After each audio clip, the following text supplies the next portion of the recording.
And we are live, and never has it felt so good to say those words. Welcome, mystery and thriller mavens. I'm your on-air host, Sara DiVello, and I am so delighted to host the incredible Lisa Unger for the fourth time tonight, here to give us the inside scoop on her brand new red hot book out tomorrow, Last Girl Ghosted. Lisa Unger, welcome to Mystery and Thriller Mavens. Tell us about this book. Hi, Sarah. Thanks for having me on. I love hanging out with you. I love hanging out with you. I love hanging out with you. Yay. Yeah, so I'll tell you a little bit about Last Girl Ghosted. So I had this conversation that, there's always like one seed, right? Like one germ. And it was in this case, it was a conversation that I had with a young friend of mine, and she was talking about her experience with dating apps. Yeah. Yeah. And she was saying like how there was this endless pool of choices, and it was just like swipe to the next, swipe to the next, swipe to the next. And she said, how could you ever know if you chose the right person? And then she went on to talk about how, like, when this person, you have these like kind of online encounters, right? You see these like curated posts that they have of themselves, these pictures that they put out there. And then you meet that person in real life. And if it doesn't really match up, that, there's no connection really to this person. So if you're not interested, it's just super easy to ghost them. And they disappear from your life because you didn't really have those close tight connections. Once upon a time, the dating pool was really tiny, and it was like your town, your church, your workplace. Later, it's like your city, clubs and bars, stuff like that. But like, or you meet through friends. And so there's these external ties, but now there really isn't. So there's no external reason to treat each other well. And this conversation just stayed with me. It just made it feel, it was very sad. I found it sad. Like, it was like, wow, this like modern search for love, like it's broken.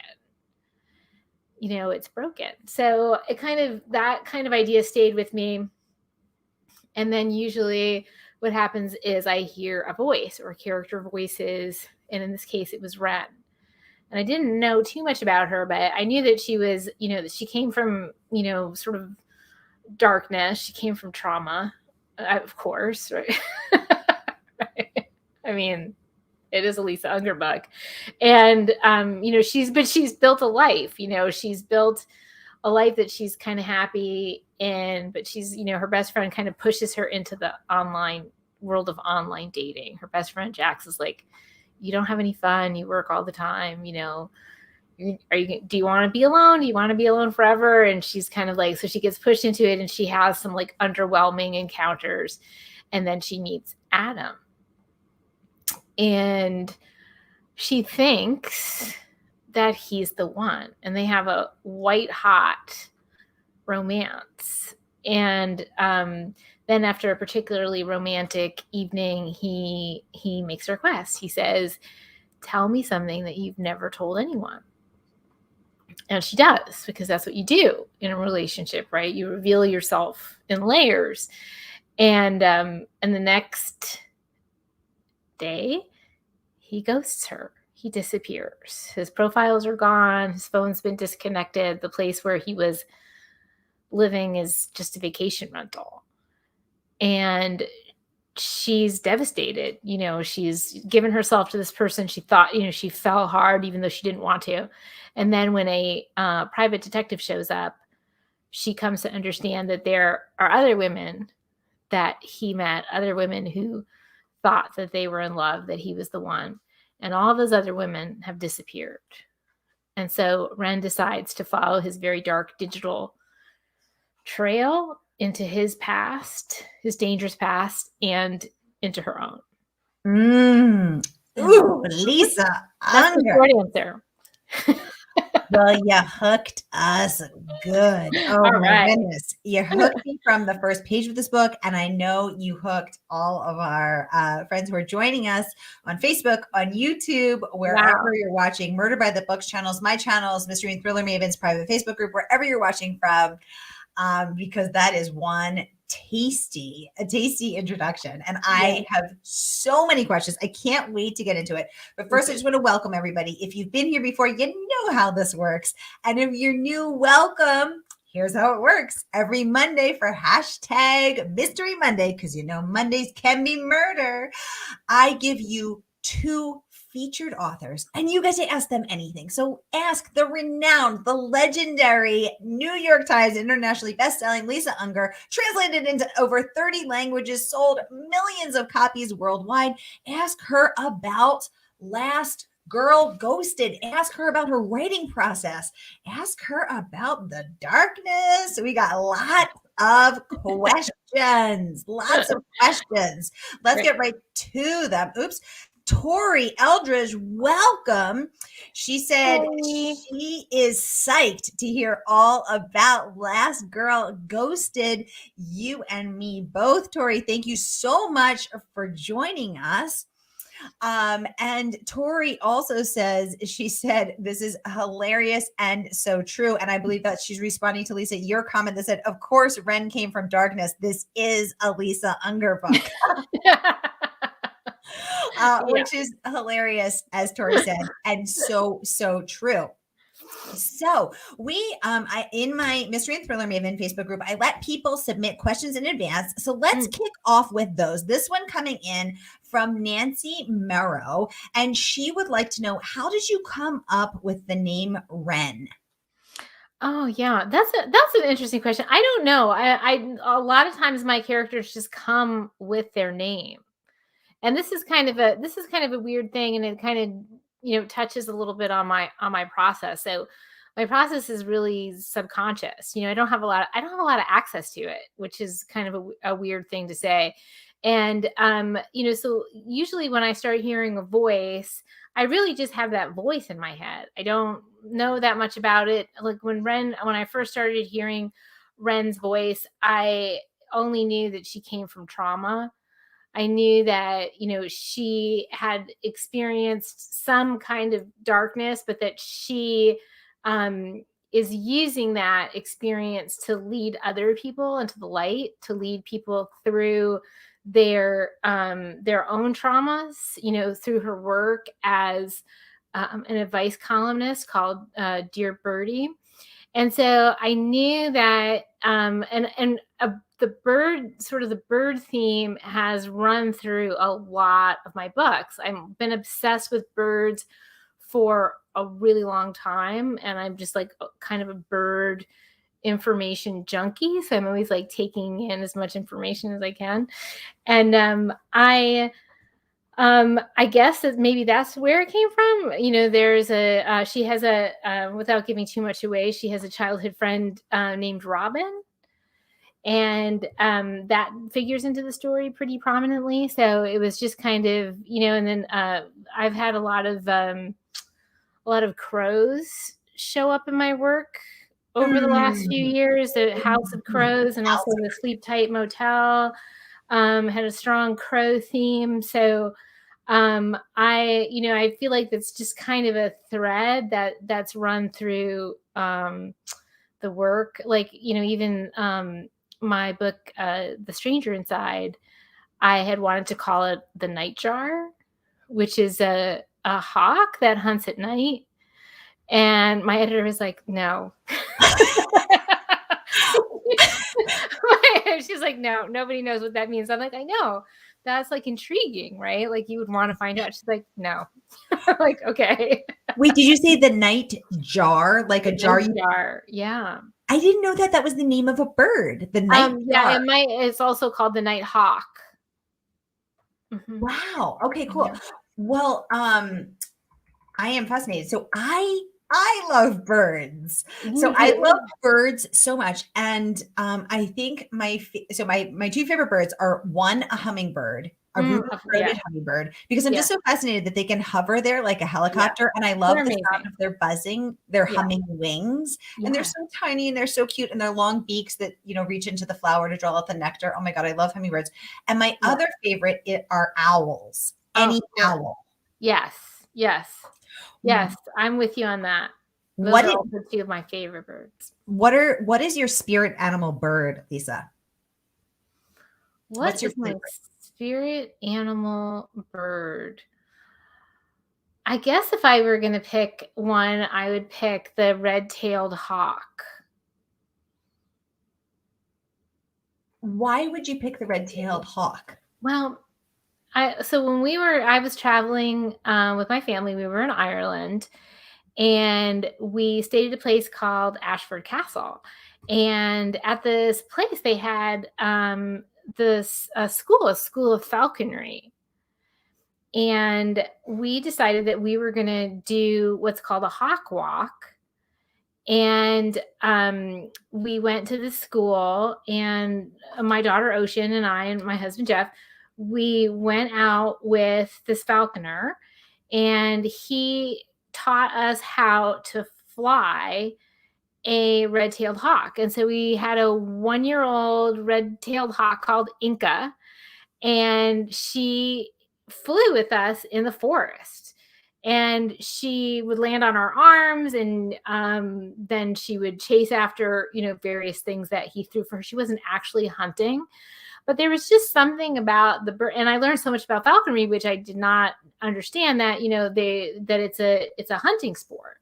That in fact, these birds hunt with people, and as a reward for sort of killing the animal that they're hunting, they get the organ meat from the inside of the animal, and then the hunter gets the flesh, the meat, to bring home to his whatever tribe, town, whatever it is. Anyway, so the thing about it that I found so intriguing was that there was something so strangely familiar about walking through the woods with this bird following you, and come to understand that hawks are pack animals, that they're they want to be with their people, they want to be with other birds. And so I just found that experience very, very moving, and I think about that hawk all the time, how light she was, how beautiful, how just dangerous, and how she was also like a killing machine, just amazing and powerful. And so I think about that bird a lot. So I don't know that I would necessarily say that that was my under other circumstances I might not say that was my spirit animal, but since you asked, that's what I'm saying. Well, hawks are fascinating because I saw a hawk in the Boston Public Garden dive down, grab a rat, and kill it and dismember it and devour it. And it was the violence of it and the precision of it couldn't look away, but it was also horrifying and violent, but it also was like shocking and amazing. Wow. Yeah, hawks are amazing. Oh my God, this is so cool. Anyway, that was an amazing experience. I mean, and we almost didn't do it because I was like, Ocean was little, she was young. I was like, I don't know, is this safe? And then we wound up just do it like we do so many things. She's like, well, whatever, we're here, let's just do it. And so the pictures that we have from that experience, and then her memory of it, is just like, it was just so moving for all of us. It was like such an amazing experience. I love that. And funnily enough, Nancy's last name is Ren, Nancy Moreau Ren. So I think in that question, and leading us into this very fascinating backstory about your interest in birds. We're seeing that manifest in the name Ren and her best friend Robin from her childhood. A very interesting relationship there, Lisa. And also Birdie, Dear Birdie, the name of her advice column. So we're seeing this manifest in lots of different ways. And what I thought, there's so much to get into here, but I love that she was an advice columnist, but yet struggling with so much in her life, which is so true, right? Like we often, Yeah, I think most people, like, they'll say, like, that most people become psychiatrists or psychologists because they're, they've wrestled with all of their own stuff. And, they want to, to do that for others, to help other people find their way forward. And, that's a way that she, metabolizes some of the things that happened to her. Exactly. Exactly. Yes, exactly. Now let's talk about the white hot relationship that you referenced. So one of the many things that I loved about this book is how, Lisa, how powerfully you captured that thrill, that addicting thrill of a new love, where you meet someone and you feel this incredible connection. And I was like, oh my gosh, am I feeling a little dizzy here? Like, woo, woo. Because you capture it so well. And I think it's also sort of a young love. And I don't know, Yeah. because I haven't had that experience of meeting someone new in my 40s. But Right. I remember, being her age and Right. feeling that thing where you had to know more about that person, and you Right. feel so safe with that person. You think, this is my person, this is him. At last, he's here. And Yes. you just want to devour them and immerse yourself in them. And you captured that intoxicating, addicting, thrilling, pulse pounding, like you can't think about anything else feeling of new love so perfectly that I was experiencing it again. It was amazing. And then of course, and he says, and it's so sexy, tell me something you've never told anyone else. And of course she's like, here's me. But we don't know what it is. We don't know what it is, but Right now. we know she reveals it. And then Yeah. of course, and then he disappears, which is so painful and so gut-wrenching. Of course, Yeah. it's this thing that she's so deeply ashamed of. Yes. But I Yes. thought what else was interesting is how many times have all of us thought, oh my gosh, that person's mad at me, or that person doesn't like something that I did or whatever. And actually it has nothing to do with you. Right. And so Usually. usually It doesn't, right? I mean, right. yeah. And then I love how obsessed she gets. And she's like, because, and I know a lot of us true crime fans were like, we're going to keep digging on the clues. We're going to keep going here. And she's going to get her answer. And I'm cheering for her. I'm like, get that answer, Ren, get that answer. And even when she goes and it's only this hotel, an Airbnb or whatever. And then, but she tracks down that guy and he says, well, he didn't pay for it. So she writes a check for $5,000. And that's a huge, sobering amount. But then I think it's worth it, Ren, get the closure. Oh my goodness. So when you were, I'm assuming that you did not meet your husband through the dating app culture. I didn't. I met my husband the old-fashioned way at a bar. Me too. I met my husband at Sloppy Joe's in Key West. Yeah, we were both on vacation. I was on vacation from New York, and Jeff was on vacation from Detroit, and we met on the dance floor at Sloppy Joe's, and it was literally like love at first sight, immediately. And we had this like kind of whirlwind, like, just super intense 6-month, kind of just love affair. We were traveling back and forth every weekend. And then he proposed, and like really fast. And we both sold our homes, quit our jobs, and like moved to Florida. And that's when I sent my first book off to find an agent and try to get published. So that kind of all sort of came together at the same time. But before that, I had, I'd been with somebody for a really long time, and then I was, single and dating. And just at that like moment in time, like internet dating had just sort of started. There were no apps. There was nothing like there is now, but there were dating sites, like websites. And so I did have a couple of like weird and like, or just bad, underwhelming, not right encounters. And I always remember the feeling of that, like almost like the soullessness of trying to connect with somebody that way.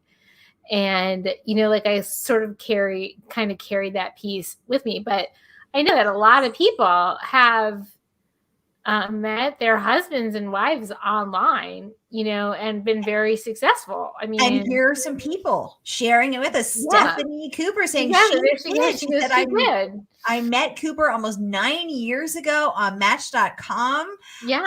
Tori Eldridge saying, "Oh my gosh, how romantic meeting Yeah. this sexy stranger, mysterious stranger on the dance floor at Sloppy Joe's." Stephanie saying, "We put a deposit on building a new house 5 weeks after we met." Yeah. Exactly, Stephanie, that intoxicating. It was like that moment, like when you just know, right? In Stephanie's case, in my case, it was the right impulse. But Ren is she's so fragile. She has so many layers. She's been so like cocooned for so long, and then like later in the book, Robin asks her, and she's also like in some ways talking about Ren's mother. She, like, did you see the darkness in him? Is that why you loved him? And that may have been part of it as well, because sometimes when you come from trauma and you come from abuse, you think that things are love, and they're not. And so there's a little bit of that element to the story as well. Exactly. George Beach is saying, "I guess he had the moves like Jagger." I guess he did. Stephanie saying, "Absolutely." Stephanie says she loves her friend Robin. Yes, I was very intrigued by her best friend Robin. We all need a best friend like Robin, I think. Lisa also, Stephanie is sharing that she finished Last Girl Ghosted late last night. Stephanie is a bookstagrammer extraordinaire. She is at Fire Pit and Books. Oh, nice. And she said it is so freaking good. Thank you. It was cash. Absolutely. I love it. I love it. Lecha is saying, "Hello from Texas." Lecha, welcome. Great to have you. Thanks for joining in. George is saying, "CJ Box in his books has a character who is a falconer / hawker." Very cool. Thank you for sharing that. Lecha is saying, "I saw my husband first when he applied where I worked. I was hoping he would get the job because I liked him. He got the job. We got to talk to each other. We went out. Well, 1 month after we moved in together, a year later, we got married, and we have been together for 44 years and married for 45. Oh my God, Lecha, I love that. That's See, the heart knows. Yeah. She's saying your book sounds and looks very intriguing. Yes, it is. You love it. And I want to tell you that it is out tomorrow. It's out tomorrow, you guys. And you can buy it tonight, and it will ship out to you tomorrow. And guess what? Murder by the Book has signed copies. Yes. Awesome. So you can get signed copies, and you will get your signed copy of Lisa Unger's latest book. Yay! So I'm putting the link in the comments right now. So grab your copy. Stephanie's saying, "Oh my gosh, that's amazing." It is. So you guys, we have, I want to open the floor up to questions. So this is your time to chat with Lisa Unger and ask her anything you want. Stephanie's saying this was her first Lisa Unger book, and I've already started buying her previous ones. Oh my gosh. So my favorite thing is to discover a new author and then go down the rabbit hole on their backlist. So you know what, Stephanie, I'm going to put her backlist in the comments right here so you can grab every single one of her books, because oh my God, you have to read House of Crows. You have to read it's so freaking good. And then you have to read Confessions on the 745. So crazy. You will not see that last twist coming, girl. And then you just have to go back through the backlist. You'll love it. So there is the link right here. I'm plopping it in for everybody. So there you can just go through and grab her backlist because it's so good. And then you can grab today's. Lisa would like to know, Lisa, do your book characters talk to you? And if they do, have you ever had to change something in the story because of it? Ooh, fascinating question. Lisa, give us a peek into your creative process. Yeah, so I do always hear the voices of my characters. And in fact, every single element of the plot flows from the character voices in my head. Like there's no plot when I sit down to write. Like I'll just have, like I was saying, like just a germ, something that, got me thinking about a certain subject matter, maybe got me researching about a lot of different things that are like obsessing me. And then the best way I can describe it is if it like connects with something deeper that's going on with me, then I start to hear a voice or voices. Sometimes it's more than one voice. And I follow those voices through the manuscript. So when I first sit down to write, I have like some kind of like idea. I have like a vibe about what the book is. It's almost like I can see the shape of it, but I don't know exactly what's going to happen. I mean, I don't know at all what's going to happen. Like, I don't know who's going to show up day to day. I don't know what they're going to do. I don't really know what the book is about, and I definitely don't know how it's going to end. And so I'm always allowing my characters to dictate the story. Like, there's never a time when they don't. Like I follow their voice through the narrative. And I've done this I just typed the end on my 20th novel. So I've done this, with every book. It's how every book has been written. And so it just, that's how the story evolves for me. It evolves for me on the page the same way that it will for my reader. Like I sort of write for the same reason that I read, because I want to know what's going to happen to the people living in my head. So it's always a surprise. There's always something big. I love that. I write for the same reason that I read, because I want to know what happens. Now, that's why I read. That's why we all read. Am I right, fam? Yeah. Licha's saying, thank you so much for answering my question. Oh, Licha, you're so welcome. This is your chance to ask this incredibly brilliant, gifted woman anything you want. She's here to chat with us. So thank you for asking your question. And Lisa, thank you for that lovely answer. Now, when they're guiding you, Stephanie's saying that is so cool. Absolutely. Now, when they're talking to you, though, do they ever guide you down a path where you're like, wait, guys, Ren, Robin, I'm stuck. Like, where do I go from here? And then they don't lead you to the next answer. You got to back it up out of that dead end alley, or it always just works out for you. That's how well oiled of a machine you are. Well, writing is an organic process, and like all organic process, there's an ebb and there's a flow. So, you have these days where the pages are just flowing, you couldn't stop it from coming, right? And the story is just unfolding and you're really seeing it clearly. And then, you do run into these kind of narrative, blocks, I guess, where you're just like, okay, and you kind of sit around for a while and you're like, what are we doing? Where are we going? And then after a certain point, like, you have to get up, right? You can't just sit there. So you've got to exercise, or you've got to go do the laundry. Like, you can't do anything else. You can't answer email. You can't do like anything like that. That's not going to help the problem. But you can go do something like, you can do yoga. You can walk. You can go for a run. You can go to the gym. You can bake a cake. You can do something like that. But that and then that's where you kind of where I always find the next foothold, or hear the next voice, or see the next scene. So like a lot of times this happens on the treadmill. Like that's where I'm like, oh right, that's it. Or like I will dream about it, and like at night. And that's like, there's a lot of 3 a.m. wake ups when you write the way I write. There's a lot of like, okay. And then you get up and you work, right? So that's kind of the way it works for me, the way it's always worked for me. So very cool. Thank you so much for that wonderful insight into your creative process, Lisa. That's really, really cool. Okay, the questions are pouring in, y'all. I'm going to get to them all. I promise you. I'm just backing up back here, just to make sure I don't miss anything, because these are so, so good.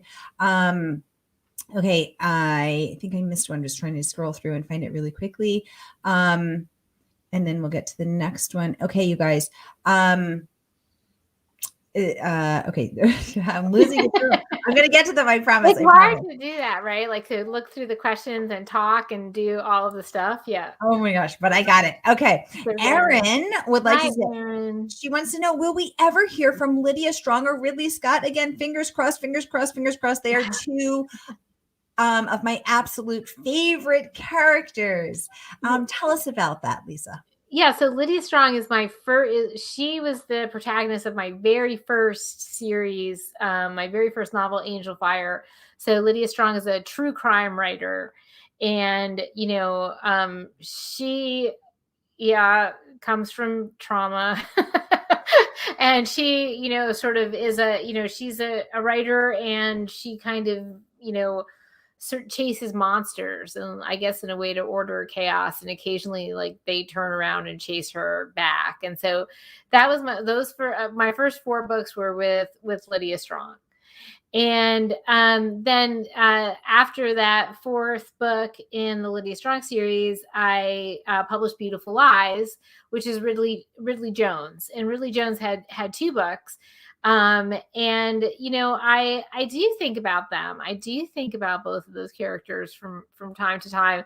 And they are 2 of the characters that I get the most mail about, like, is there going to be another Lydia Strong? Is there going to be another Ridley Jones book? And I don't know. I guess it'll, it's really just a matter of whose voice is loudest, how,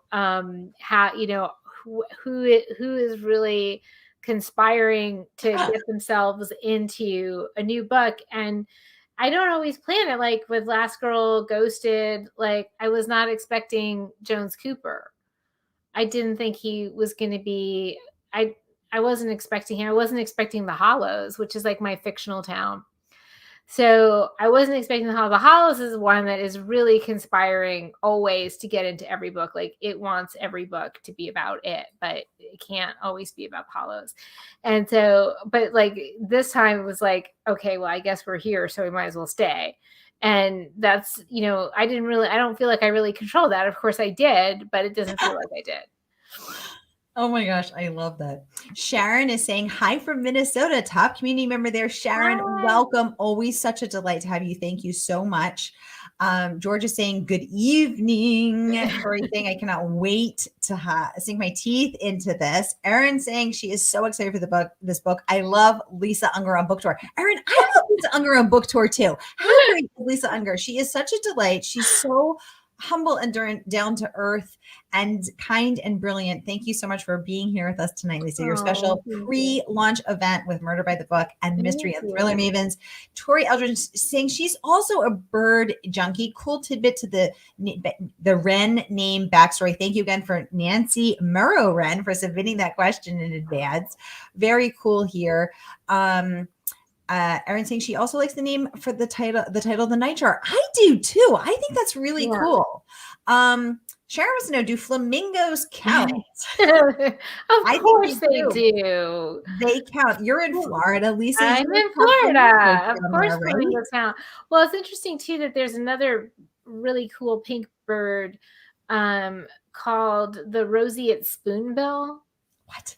Oh my goodness. Okay. And so I live on the water. I live on the Intercoastal. I actually live on a tiny, tiny little strip of land between the Gulf of Mexico and the Intercoastal. So in an active, hubris, that's where we live. We have the mangroves across from our house, and a lot of times you can see the roseate spoonbills just kind of hanging out in the shallows, and they're like this very like cool pop of pink. Against the dark green of the mangroves. And so roseate spoonbills count, flamingos count, all birds count. All birds count. Sharon saying birds are amazing. Birds are amazing. They are amazing. They're fascinating. Tori saying she loves red-tailed hawks. She has one that perches on a railing to watch in the morning. Tori, I think you should probably look up what is the meaning of a red-tailed hawk. Let's look up that spirit animal. Melissa is saying hello from Australia. I have loved Lisa's books ever since I fell in love with Eloise Montgomery. Melissa, so great to have a true fan here, and thank you for joining us all the way from Australia. So appreciated. George saying, just finished The Bright Edge of the World by Eowyn Ivey. The wife in the story was very much in love with hummingbirds. Owls are my favorite too. George, you and I, kindred spirits, my friend. So great to have you here. Thank you for joining us. Okay, just scrolling through everything, making sure I'm not missing anybody's comments because I know this is your time and I want to make sure I get to you. I want to remind everyone that this book is for sale. You can get it tonight. So I'm popping it up into the comments. Grab your copy right now. Stephanie is saying that she loves the name Jones Cooper. Very Yeah. cool. And he has a lot of, he's had a lot of books. So he first showed up in Fragile. And when he showed up, I didn't think that much of him. I thought he was just, just the husband. Just the husband. And he turned out to have like kind of a pivotal role in that book. And then I left him at the end of the book kind of in a bad place, not in the best place. And then I couldn't stop thinking about him. I couldn't stop thinking like, well, now what? What's he gonna do now after, you kind of, I took a lot away from him in that book. And so I was like, okay. And so then I knew that that it's interesting at the end of that book, Fragile is also where Eloise Montgomery first showed up. And when she showed up at the end of Fragile, I was like, oh, a psychic. That's interesting.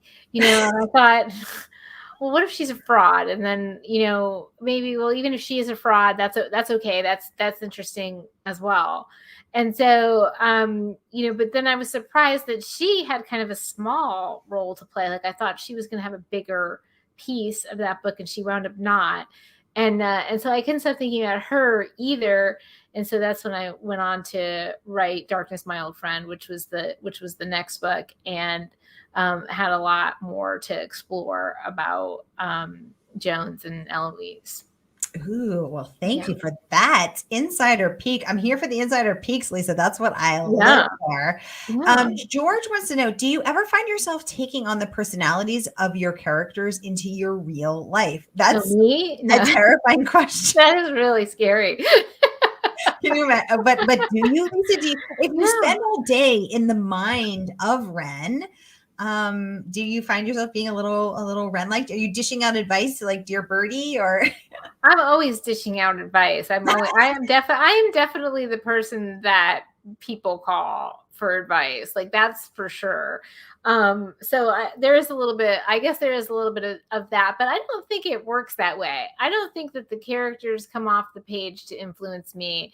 I mean, when you really think about, I have stopped thinking about characters like a long time ago. I stopped thinking of characters as something that I create and started thinking about them as people that I meet, because that's kind of the way they present to me. And I get to know them in the same way that I would get to know anybody that I meet. Like they reveal themselves to me in layers, just like any relationship.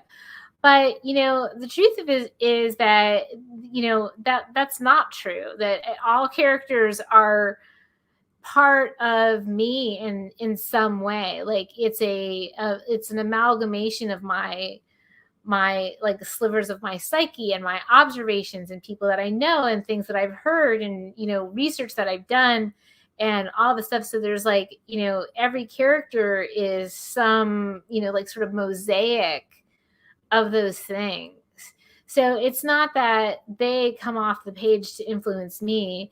It's that they come from different elements within me and manifest on the page. I think that's more the way it works than the other way around. I think it's probably safest that way. I would say so.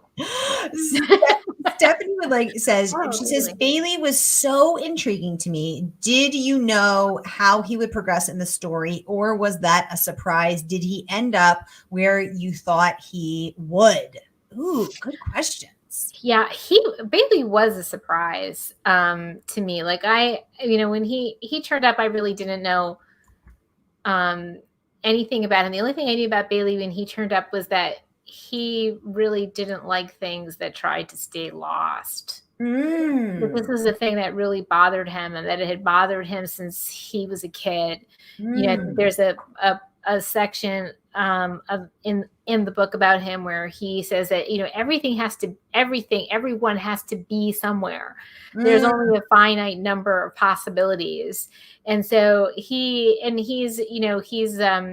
one of the stars at his detective agency.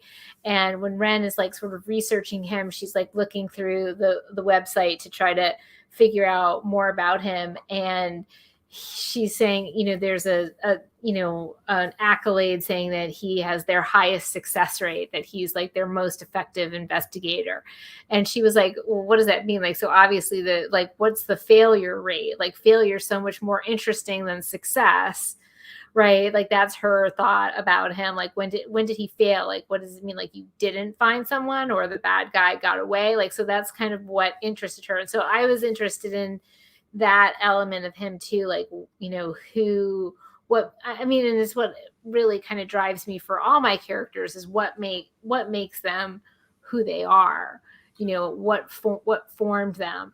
So yeah. And when he showed up, I really wasn't sure what role he was going to play. I definitely did not foresee his how their relationship would progress. That was really a surprise. And there were lots of surprises along the way with Bailey. There were things I definitely did not expect. And I also didn't expect to, I don't know why I didn't expect to invest in him as deeply as I did. That is so fascinating. Yeah. Because at first I was suspicious. I was like, this guy is here to spy on her. He's here to, he's got a secret agenda. Like, not trustworthy. Yeah. Run, Ren, run. Like, don't trust this guy. But then I was like, oh my God, I love Bailey. Like, and so. Yeah, I think it was the point, like when she's in the graveyard and she chases somebody into the woods, and then she's like just basically sitting on the ground, just exhausted and crying, and just like, and he just kind of comes out of the woods, and like he's been following her. And I think it was that moment when I was like, oh, okay, maybe he is a good guy. So it was definitely a journey for me with him as well. He was like, yeah, you're kind of keeping me, usually my job is pretty boring, and not so with you. And so I kind of like, that was the moment between them where the energy shifted, and I was like, oh, okay, so maybe he's okay after all. So that was good.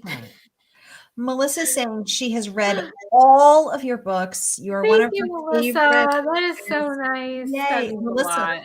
Let us know if you have a favorite book in the comments, Melissa. What is your favorite Lisa Unger book? We would all be curious to know.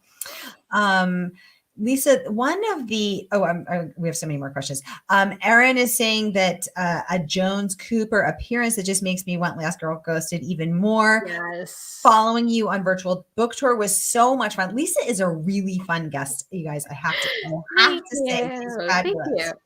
George is saying, my wife got so frustrated with me today. She told me to stop acting like a flamingo. I had to put my foot down. We're all excited to meet James Cooper again. Melissa saying she laughed out loud when you referred to quote, just the husband. I know, my poor husband. I mean, he's usually in the audience when I say he's just the husband. Don't worry, Stephanie. There's no spoilers. Oh, no spoilers.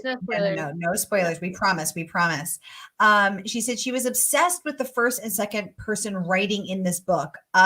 Freaking obsessed. Yeah, let's talk about that, Lisa. Why did you make, from a craft perspective, why did you make the choice to do it that way? I mean, and it always sounds weird to say, but it's true. It's really, especially when it comes to POV, like there's not a lot of choice. I hear things a certain way. Like I hear things in first person, or I might hear things in third person omniscient. And like, it's so not a choice that if I, at some point later in the book decided, oh, maybe I should try to write this in first person, or maybe I should try to do this in third person omniscient, like it would never work. Like I would never be able to make that change. Like it's just kind of part of how a story, sort of tells itself to me, or how my subconscious tells my intellect a story that I put down on the page. So, but in this case, and it was a little bit strange for me, she's very often in the book talking to Adam. She's talking to him, because she's there. You are, she says. There. Yes. And so she's talking to him, and I felt that it reflected her deep attachment to an idea of him. right? Because he's not there. Mm. You really think about Oh, okay. the relationship that she had with him, you know, she didn't know him that long. She feels like she did. It's not like they were married for years, and she so intimately knew him that she was shocked by the fact that he ghosted her, but yet she responds that way. So she's young in that way, and she's been lonely, and this is like the first time she's been able to connect in a real way since college to anyone. And she's got this deep attachment to him, but it can't really be to him. It has to be to her idea of him, right? Because she doesn't even the person that she thought she knew, she says, I've shared my bed, I've shared my body with you. Yeah. Even the person that she thought she knew is not true. He's also a fiction. Yes. That was such a powerful moment, and my heart winced because it's so true. She's feeling so like I know this person, and I have had these very intimate moments with this person. I've slept with this person, and yet, and it was that the juxtaposition of these two thoughts and these two realizations. Lisa, that was so powerful. I loved that. Right. I mean, and she's not like, it's not that she's an unreliable narrator necessarily, like any more than any, like we're all unreliable narrators, right? Of course. We're all terrible narrators of our own life, inside and out, like what we tell ourselves and what we tell other people about what happened to us and what we've done and how we feel. And it's always wrong. It's either a lie or it's a delusion or whatever. And so, here she is like just kind of gutted by the fact that this guy left. I mean, and mainly it has to do with her shame, that she told him this thing and he basically ran, or that's how it seems.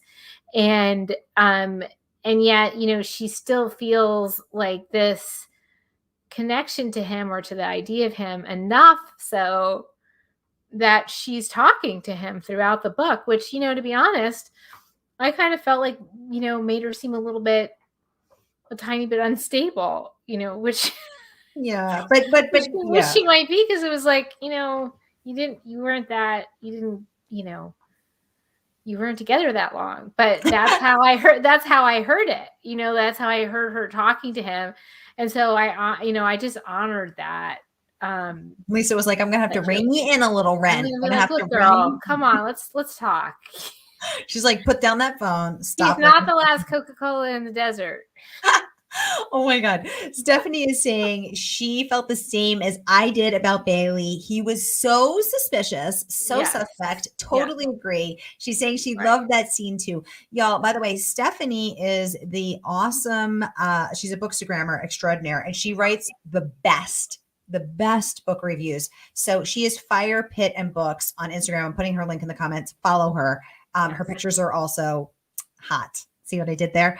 Erin is saying it's hard to pick a favorite Lisa Unger book. If I have to, it's either all the Lydia books or In the Blood. Okay, Erin. I love that. Thank you for that. Melissa's saying she doesn't have a husband, so she can say that. It's just the husband. I should say it with an Australian accent. It's just the husband. It's just the husband. It's sounding British. It's oh my God. The husband. It's just the husband. Melissa's saying she also loved In the Blood. She loved it, and her 20-year-old daughter loved it too. Oh, that's so cool. You and your daughter read books together. I love that, Melissa. That's really, really cool. Yeah, that's a good one for like sort of a new adult reader, In the Blood, because it has some really young characters in it. And yeah, that's nice to hear that. Thank you. Lisa, I want to talk about some of your, and Stephanie's letting us know that her review for Last Girl Ghosted will go up tonight. She already wrote it last night, and it is so good. It would be awkward if it wasn't, Stephanie, because I just linked to you. I'd be like, it better be good, or I'm going to go back and delete it. Just kidding. Lisa, let's talk about some of your amazing reviews. So Publishers Weekly awarded your excellent book a starred review. Congratulations on earning that. Amazing. And they said, and I quote, an enthralling psychological thriller, Unger is on a roll. So I loved that. But I also was wondering, as the recipient of that, do you feel the pressure like, oh crap, I've got to keep the roll going? Like, what will I do to top myself? Does the pressure feel I actually think that would prevent me from writing because I'd be like, what if I stop rolling? What is that like for you? Luckily this is the reason why I try to finish my next book before the pre-publication reviews come out. I really do try. Does the pressure feel crushing, or is it motivating, or you don't care? No. I mean, it's neither motivating nor crushing, to be completely honest. Okay. I've been writing a long time. I've been writing ever since I was a kid. I've published 19 novels. And I have come to learn over these many years, that I literally control one thing, and that's what I do with the keyboard. That's it. I literally can't control how people receive a book. I can't control whether they like it or they don't like it. I know in my heart that every book I have written is the absolute pinnacle of my ability at the time of its writing. And that every day when I sit down to write, I believe that I can be a better writer than I was yesterday. And I believe that with everything that I am, right? So hopefully everything I write is better than what came before it. But I can only be the writer that I am. I can only do my best at the keyboard. And I know for a fact that I do my best every day. I do my best with every book. I try to make it the best book it can be. Like, I work really hard at that. It means something to me inside. I feel like it means something to my readers. And so that's the thing. And it's not really a pressure. It's a goal. It's like, it's an engine. And it's a thrill. It's wonderful when people love the work. And sometimes people don't love the work. And that's okay. You can't, like, I mean, it's just like everybody else. Like, you go out on the street, like, not everyone's going to like you, right? Like, some people are going to be like, oh, she's so great. And some people are going to be like, oh, I think she's mean, or like whatever. Mm-hmm. For me, it's just a bigger scale, right? Like, there's just more people that are going to, I love you, I hate you. Okay. I know.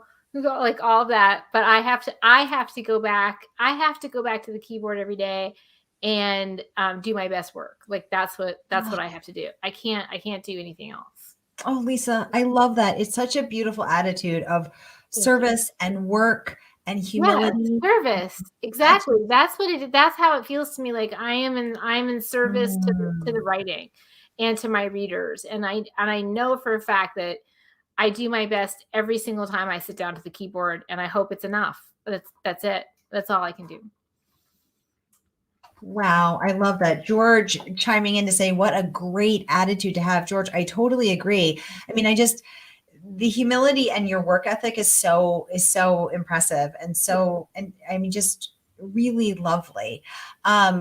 But Lisa, how do you stay on a roll for 19 novels? Because if every time you are, as you said, in service to the story, in service to your readers, and doing the very best work that you are capable of in that moment, but then you're doing it again the next time. So that means you've, as the cool kids say, leveled up. Leveled up. Yes. That's what my daughter would say. You've leveled up. You've leveled up 19 times, Lisa Unger. So how do you keep leveling up? Well, I mean, you're always going to try to keep leveling up, right? Like, in life.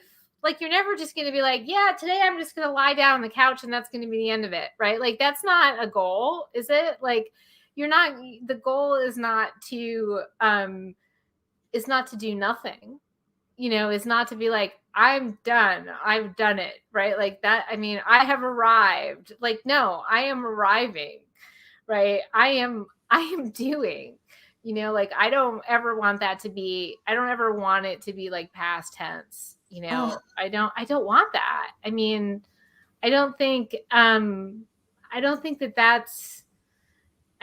a goal. right? I mean, Yeah. is it? It's not. You're always going to try to be a better person. I mean, like, think about, like, Sarah, your yoga, right? Like, I always come back to yoga as an example. Like, Yeah. you find comfort in discomfort. Like, things are not always easy, but you find a way to be at ease in the discomfort, right? Or like, and it's a practice, right? It's not a perfect, it's a practice. And every day that you bring yourself to the mat or you bring yourself to the keyboard and you do your best work, that is a success. So, I mean, if I am on a roll, I hope that it's just like the normal role of, just trying to be better all the time as a person and as a writer.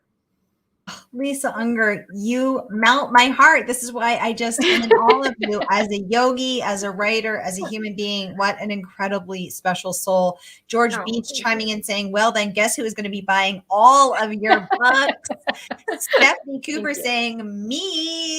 Yay. Thank you, guys. And I'm going to put the link in the comments right here. Again, you can grab your signed copy for Murder by the Book. You can support a woman-owned independent bookstore, one of the three dedicated mystery bookstores in the country. Oh, yeah. I just want to say something about Murder by the Book. Yeah. I mean, what an amazing store. And McKenna. So I first started going to Murder by the Book when my parents lived in Houston. So I've been going to Murder by the Book, the physical place where you actually go, since my first book was published. And I love that store.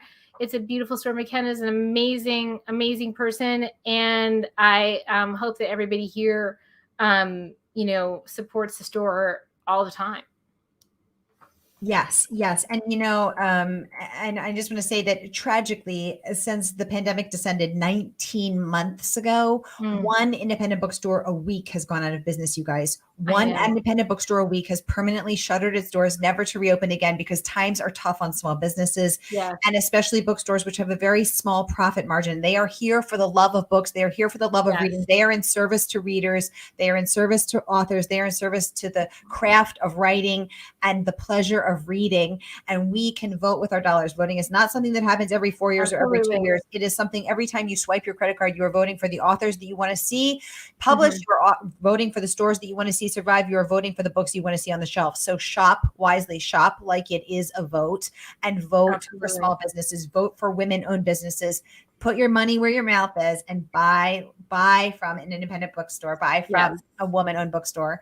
That's my spiel. Thanks for coming to my TED Talk. Back to Lisa. Tori Eldridge saying, at ease in the discomfort, I am arriving, never past tense. Oh, Tori, I loved that too. It was so powerful. I mean, it was like Lisa was channeling from the divine as she was speaking. Yeah, bringing it in. Yeah.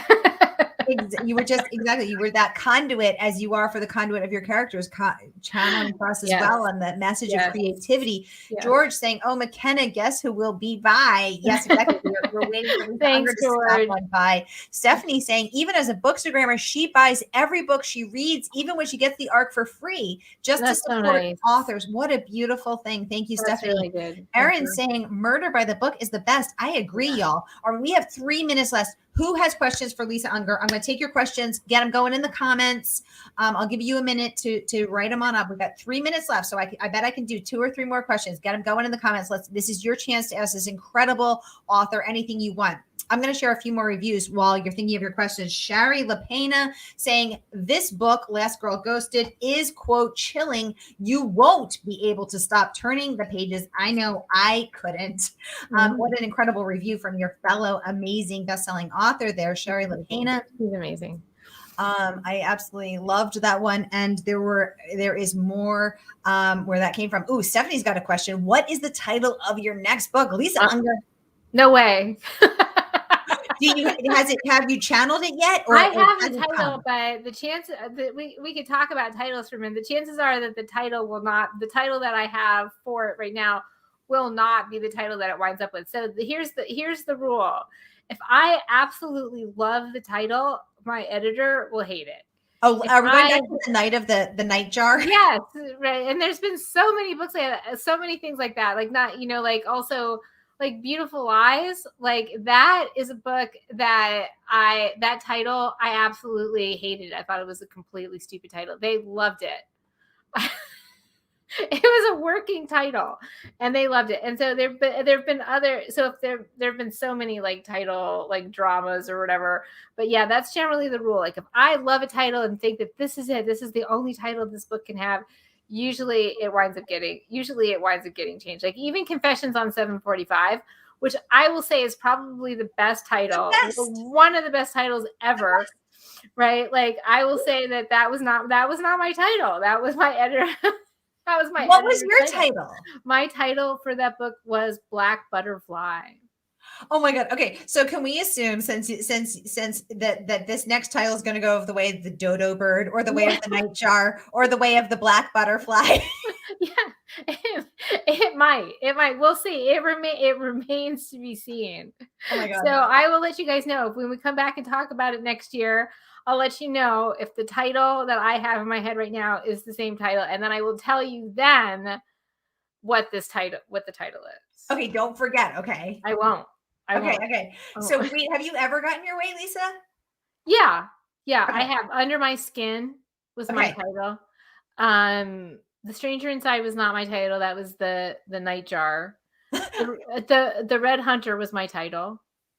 Okay. So Fragile. What were your batting averages? Fragile was I would say 50% probably. Oh my God. Okay. Melissa is saying, thank you, Sarah. And so exciting to see Lisa, her favorite author again. Stephanie Cooper saying, thank you for writing such a great book. Definitely one of the best books of the year. Thank you for that. Thank you for that. That means a lot. Thank you. Fire Pit and Books. Aaron Alford saying the Nightjar needs to at least be a short story if it can't be a novel. Yeah. It is a novel. It's just, I mean, maybe I should write a short story called The Nightjar. Aaron, if I write it, I'll dedicate it to you, Aaron, if I write it. Or tell your publisher that your fans demand it, Lisa. They demand it. They demand a novel called The Nightjar. Yeah, we demand it. We won't be satisfied with anything less. You guys, I just want to share really quickly these super great reviews. Oh my gosh, that's too big.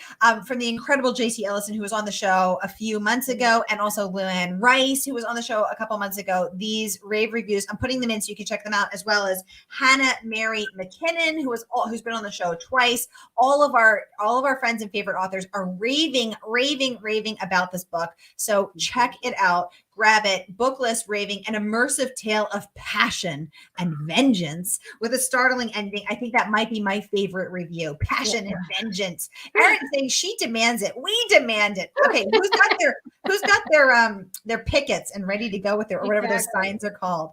All right, y'all, we are over our time. I'm putting the link in the comments one more time. So grab your copy, shop, support an independent bookstore, support a woman-owned bookstore, and don't forget to join my free and open to all Facebook group, Mystery and Thriller Mavens, to continue the conversation. And you know what?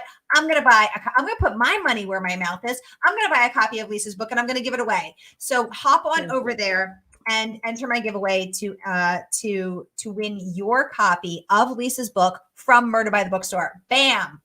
Awesome. Mic drop. Lisa Unger, parting thoughts, you wish I'd asked, anything you want to sign off with? No, I'm thrilled to be here. It's always a joy to talk to you and to talk to readers. And, like a lot of times you spend a lot of the year, alone in your head, alone with your characters. And, most writers are introverts. So that's not that's not the end of the world. But it's always wonderful to connect with booksellers, with wonderful authors and bookstagrammers like you, and just my amazing readers. It's really super exciting to be able to talk about the book finally after being alone with it for so long. Yay. Well, I'm thrilled to have our fellow author Tori Eldredge on with us tonight. Yeah, hi Tori. With our Bookstagram friends, Stephanie and others. Great to have you here. George saying, what do we want? Nightjar. When do we want it? Soon. George, you're a man after my own heart. All right, y'all. On that peppy note, I want to thank everyone for joining us tonight. And thank you, Facebook, for getting your act together and getting back online. Thank goodness. Y'all, the book is Last Girl Ghosted. The author is Lisa Unger. The bookstore is Murder by the Book. And it has been my honor to be your host, and I will see you next Monday for #Mystery Monday, because Mondays can be murder. Lisa Unger, I will see you next year when the unrevealed title that may or may not go the way of the nightjar, the black butterfly, and the dodo bird. may or may not be that title or the others. Have a great night, y'all. Thank you. Awesome. Thank you, Sarah. Thank you so much for everything you do. Oh, it's my pleasure.